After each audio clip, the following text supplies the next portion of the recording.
Listen up, get ready, I'm not gonna take no more. There's a revolution, a revelation going on in my soul. Buckle up, get ready, we're not gonna say. Welcome back, all you citizens of the world, to our New Year's show. Hope you're having a good time in the new year, and hope you had a pretty good time in the last year. Our next guest is the one and only Ron Schulz, who's been on the show before. He has a number of books out.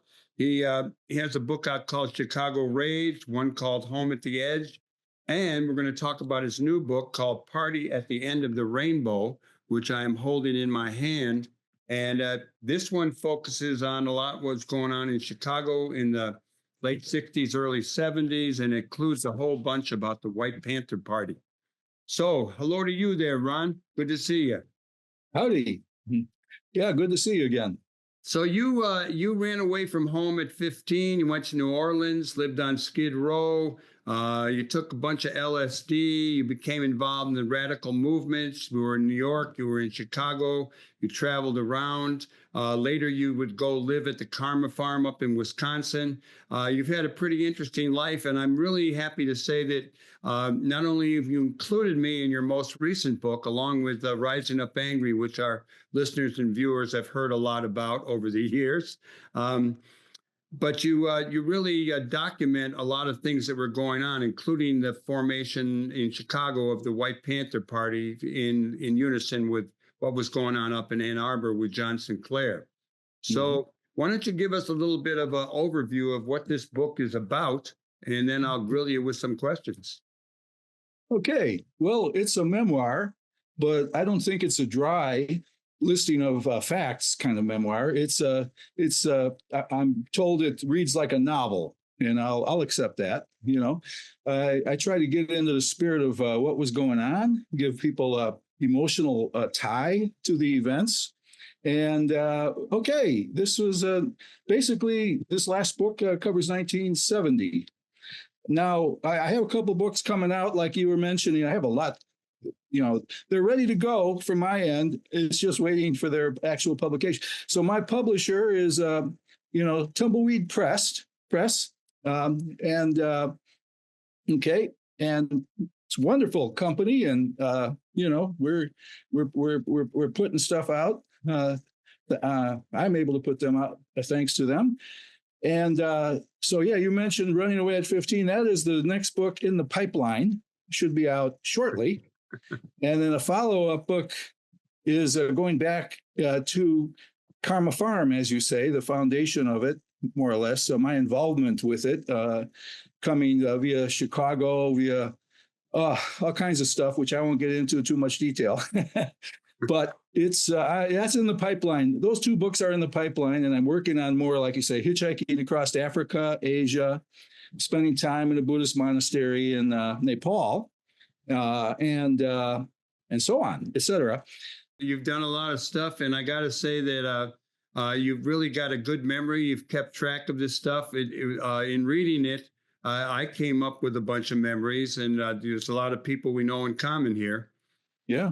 So give us a quick overview of your newest book, and then I'll grill you on a few details. Excellent. Okay, well, yes. So Party at the End of the Rainbow. And of course, that alludes a little bit to Fred Hampton's Rainbow Coalition. And then the White Panthers, then, who, based out of Ann Arbor, but, were kind of setting up around the country. And they later on became the Rainbow People's Party, called themselves that. But they were kind of like, changing into a lot of different things. A lot of things are changing, As you alluded to, we're human, and we went through a lot of dealing with our defects, I guess you would say, male chauvinism, human frailty, which was politicized, and we're doing our best to be better human beings. We try, if unsuccessfully, but it makes for a story anyway. What can I say? You're not going to see a perfect person nor a total villain in my book about me and my friends. There's a few of us still alive out there, which I'm. A lot of my memory is helped by communicating with others who've been there, right? Yeah. And so, yeah, there's only a couple of us around. I'd like to more people to show up, but yeah. So there's another book written about Red Star Sisters.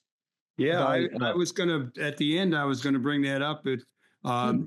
Along with okay. the White Panthers up there with the Red Star Sisters up there in Michigan, Yeah. and there's a book called Madness and Utopia by Leslie Brody, and that's good. Let's leave that like people Okay. know about it. I was impressed with your book in your very first introduction, which is not the introduction; it's the first chapter, and it's Revolution for the Hell of It, as I recall. Yeah. And you have a quote in there from our friend, our late great friend, the cartoonist Skip Williamson. And he says, and when you're smashing the state, kids, don't forget to keep a smile on your lips and a song in your heart. And Skip was quite a guy, but in the book, after you lay out this introduction and then you move into your memories, which include a lot of male chauvinists chasing women, Russian babes, as well as kind of pointing the finger at yourself and correcting yourself, which I think is true for a lot of us who are growing up and kind of improving as the sisters have gotten stronger and educated the men. You did a lot of running around to some musical stuff, and you have in here Kickapoo Creek, which rang a bell for me because Rising Up Angry got tightened up as an organization when a number of our people didn't come back from Kickapoo. They skipped a meeting. You also talk about a rock and roll festival down in Southern Illinois, some of the first ones in Lincoln Park, which maybe is where Corky Siegel and those guys were playing. I probably was there too. You talk about the Aragon. Give us a little bit on the musical stuff of that day and that time. Okay. Well, I am not a musician. I like music. I love songs. I love music of all types. And yeah, I'm a super lover of rock and roll and blues and you name it, rhythm and blues. You can just like break it down into so many categories, but I'm fond of it. But no, I am unskilled. But it is a soundtrack to our lives. It is. And so I have to bring it in there, yeah. Okay, so the Kickapoo Creek, it was an experience, as every rock concert is. I mean, it is the music, but it's more than the music. It's the fellowship, it's the camaraderie, it's meeting people, hopefully. I mean, if you're just going to be there with your clique, you kind of missed it, in my opinion. I mean, we're humans, we want to socialize, we want to expand our horizons and join our fellows, et cetera. So yeah, Kickapoo Creek was a launching pad into more people for me, Yeah. And then you mentioned the Chicago. I believe that was the first Lincoln Park that year anyway. The beginning of it was spring. It was springtime, and of course there was a lot of my personal experience with that. Involved other people, involved a number of lovely ladies and dear friends, and our ups and downs. We had some misadventures, and it would be remiss of me to just ignore that. No, I think it's good that you got to share that stuff. And I think for people who are listening and are either come from that history or are interested in that history, there's a lot of stuff in your book that is important. And let's talk a little bit about the White Panthers. Regular listeners and viewers of this show know that not too long ago, John Sinclair passed away, and we reran an interview I had done with him maybe a couple years back, and we were planning to do another one. But John was the founder of the White Panther Party, and the founder of the White Panther Party, that was up in Ann Arbor, was Bob Rudnick, who became a disc jockey. He's probably the first rock and roll disc jockey here in town. And I had vaguely remembered being to the White Panther House on LaSalle. And there were a couple of people who were involved which would be Jeff Resnick and Smitty. Those guys were around Rising Up Angry, and Jeff certainly still is in our network. Tell us a little bit about the founding of the White Panther Party and how you found them. I picked up a flyer off the street, off of Old Town Wells Street in Chicago, picked it up and it grabbed me. It was this was like, it had been newly started, the chapter in Chicago, at that time. And so I went through the People's Information Office and got a telephone number to call them because it wasn't on the flyer, as I recall. And in fact, they were kind of it took a while for them to publicize their phone number, I guess. And so how are people going to reach you? But, it was a lot of paranoia involved. There were, police raids going on and people had the White Panther House had already been raided. Okay. And so anyway, so I talked to Schmitty on the phone, actually. You mentioned him, and I believe he's passed away, I'm told. Yeah. And so he told me where to go. And I had to go through the fortress doors, because it was a well-guarded. There were a number of bars across the door and so forth. So it took a while to open and let me in. And of course, my initiation, I guess you would say, they brought me in. Now, who are you? You're a stranger. Okay, we got to, try to be tight here. We don't want just anybody in here, kind of a thing. But anyway, that very night, we took acid. I believe it was me and Jeff.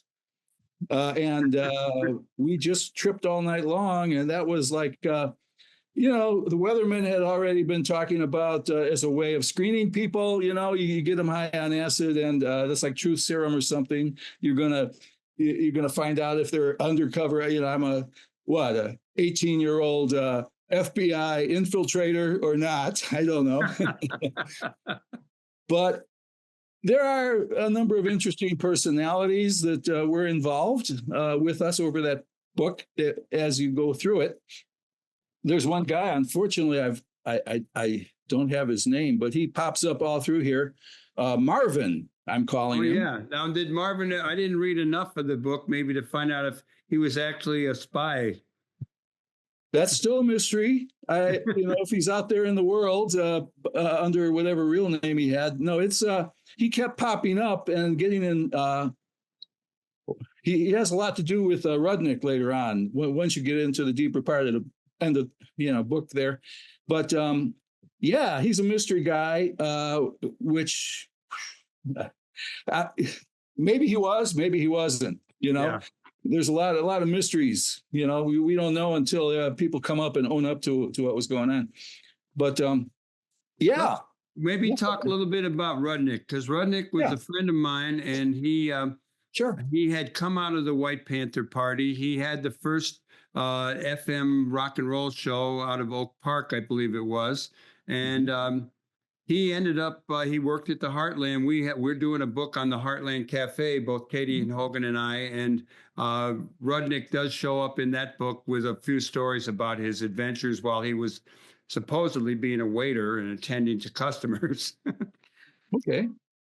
Yeah. Well, Rudnick was he had, he wasn't tall. He was rotund somewhat, and he had a deep, deep voice. Just like, of course, that's why he was on the radio. He had the voice for it. And he got the whole ball rolling. He just decided to create a collective down in Chicago because the White Panthers out of Ann Arbor, and we were spreading around the country a little bit. And like I said, I wasn't there on the very beginning. What I read in The Seed and Rising Up Angry is in the book. That was all I can say about the. But I came in there very, very soon after it got started, and like I say, there were I guess you would say the cadre, the core members. There were only about. Well, there was me, there was Jeff, there was Schmitty, there was Bill Johnson, who I'm not in touch with. I would love to hear from him, wherever he is. And then Leslie came later.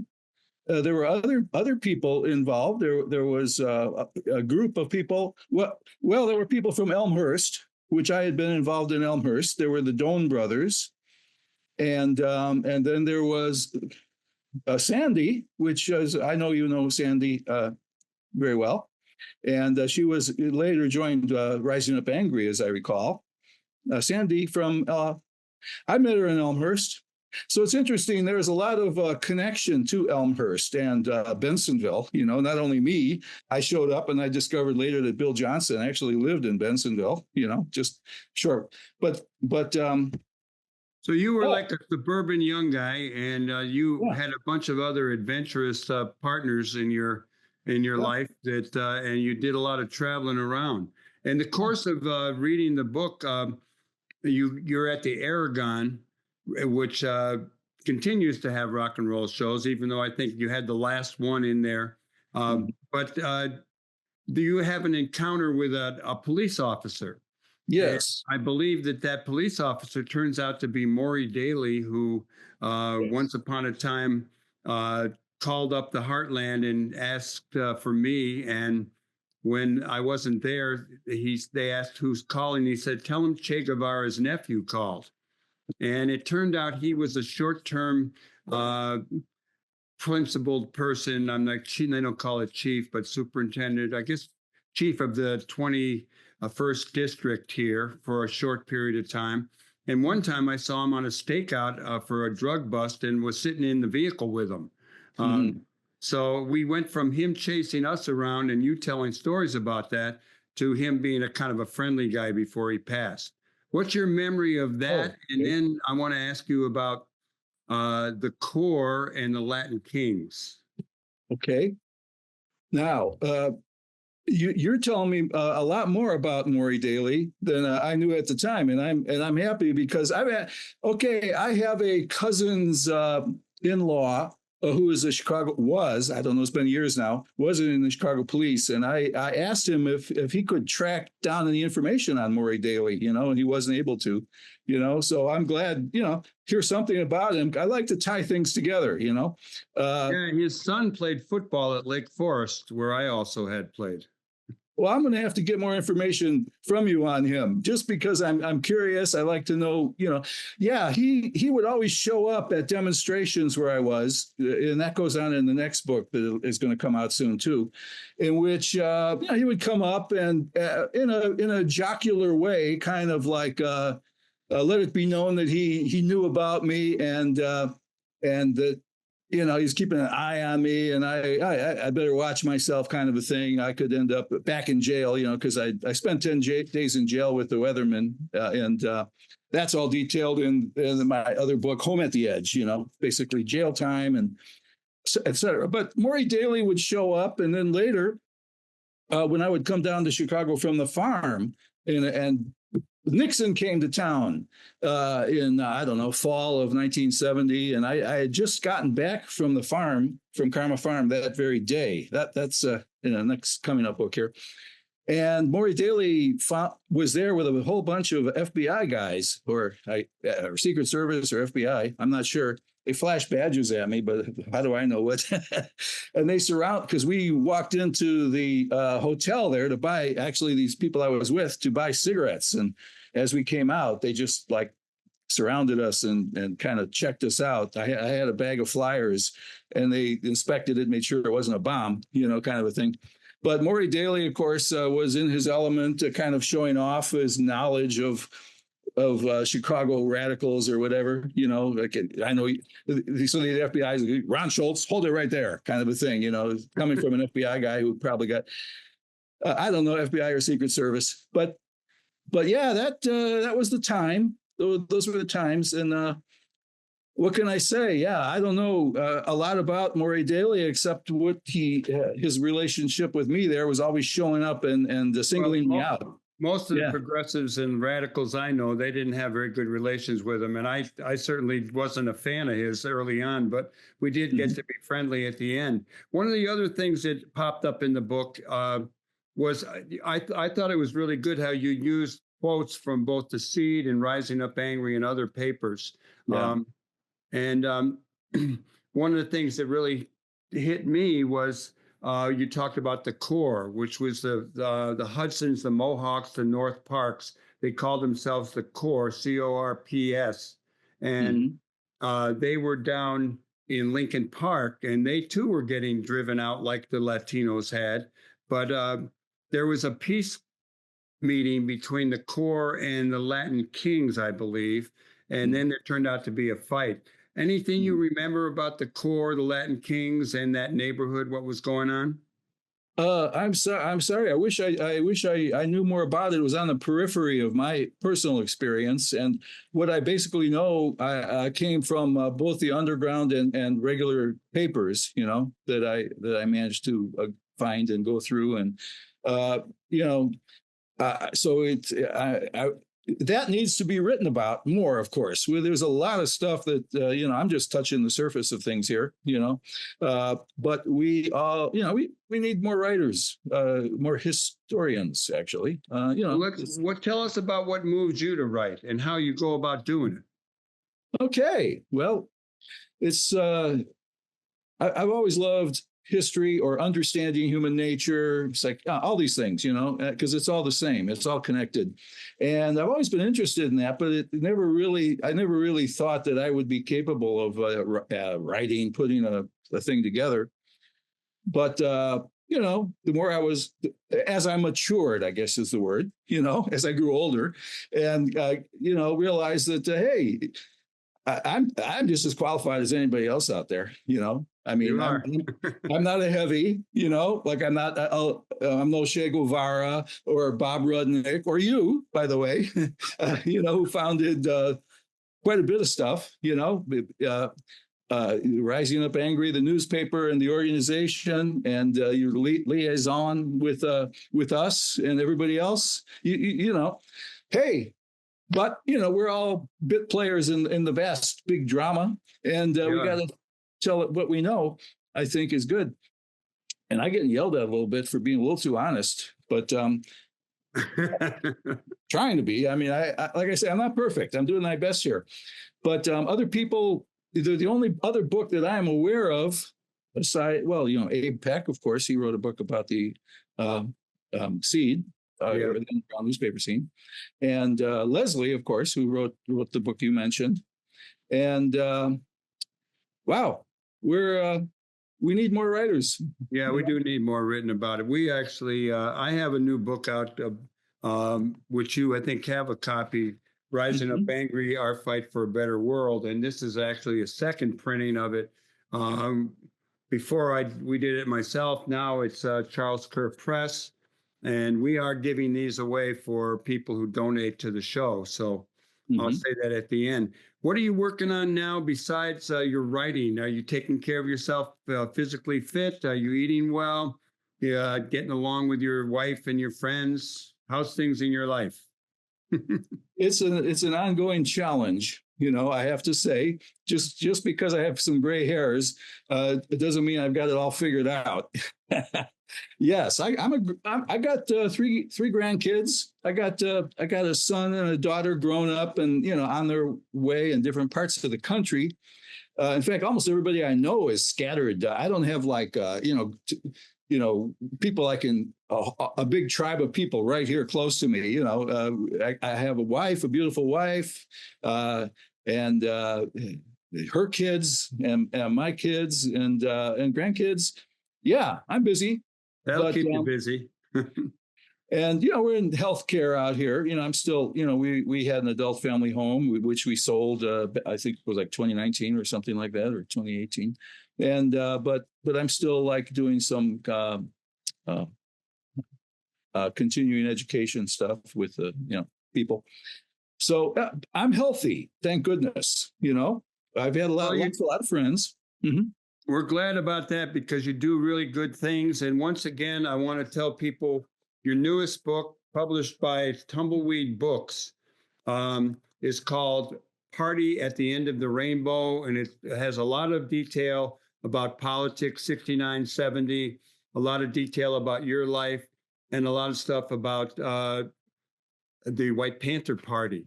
And your other books, just to mention them one more time, are Chicago Rage and Home at the Edge, and you have plenty more coming. Yeah, I sent this one out to you. By the way, this one won a couple of awards. The Independent Author Network finalist in the book of the year for them. Another one too from that book. Now, so far, I haven't, I got to run around and apply to all, nobody will notice you if you don't make, you got to be a little, you can't be a shy retiring person as an author. You'll just fade away. You're doing great, brother. And I want to thank you for coming on the show. It won't be the last time.